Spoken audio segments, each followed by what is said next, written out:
Welcome to Stocking the Pantry with Hal.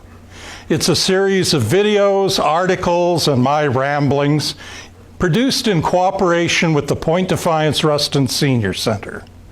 Our goal is to provide information and resources to help everyone to be better prepared and reduce food waste. So let's get started. Today I'd like to share one of the handy gadgets that I use for food preservation. It's a very simple way to be able to turn something like these frozen grapes that I grew last summer into this beautiful grape juice that's useful for making jams, jellies.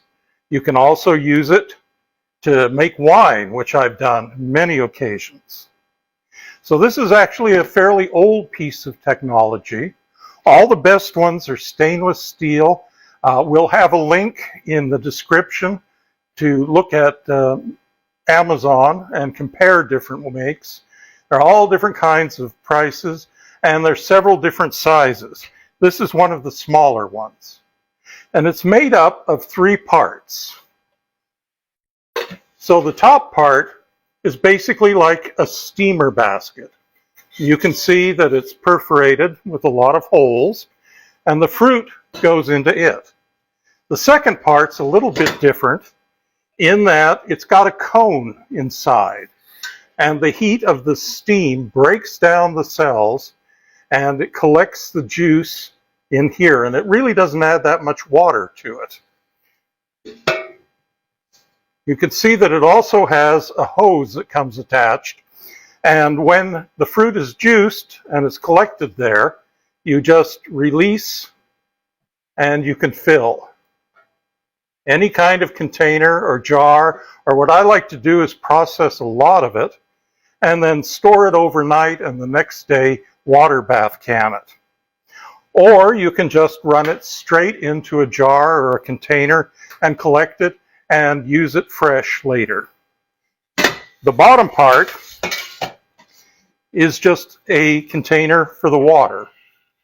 So into it, and every one of them is a little bit different. This one you put in about 1.5 quarts to start with.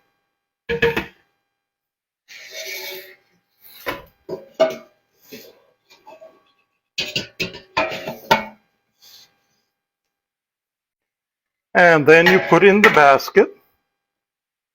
And this is just a little bit for demonstration purposes, but then you just put the fruit in and you just make sure it's washed, stems removed, but you don't have to chop it up much.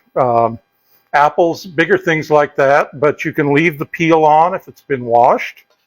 And then you just put it on the heat and the water begins to boil, steam comes up, breaks the cells, and collects the juice.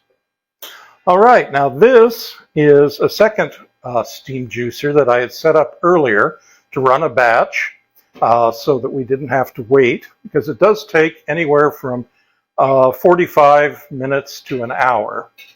And you can see what the grapes turn into. They're basically mush. And I get questions all the time about, well, the fruit that you use, can you reuse it for something else? And really, because the juice has been extracted, it's all pretty bland. So it's really pretty much just good for compost, in my opinion. And then the juice is collected in here. And then when you're ready,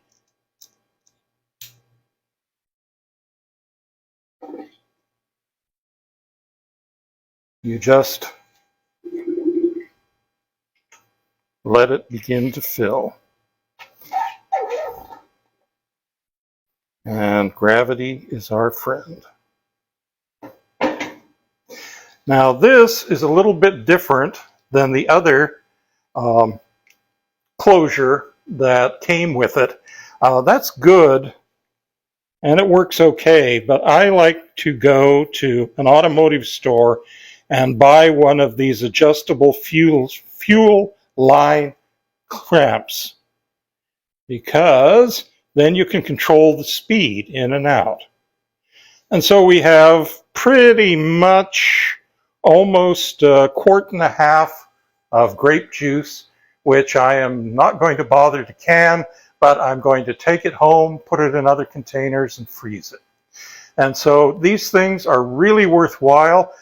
They can be anywhere from $60 to, well over $100. But if you have a bunch of folks that you can with, it's worth it to go in together and buy one. So happy juicing.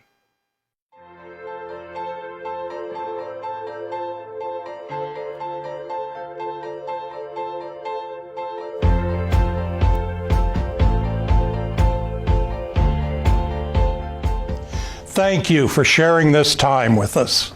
If you'd like more information about the Center for Food Preservation Arts, including more recipes, check out our website at preservefoods.blogspot.com and follow us on Facebook so you get notifications of upcoming articles, videos, and events.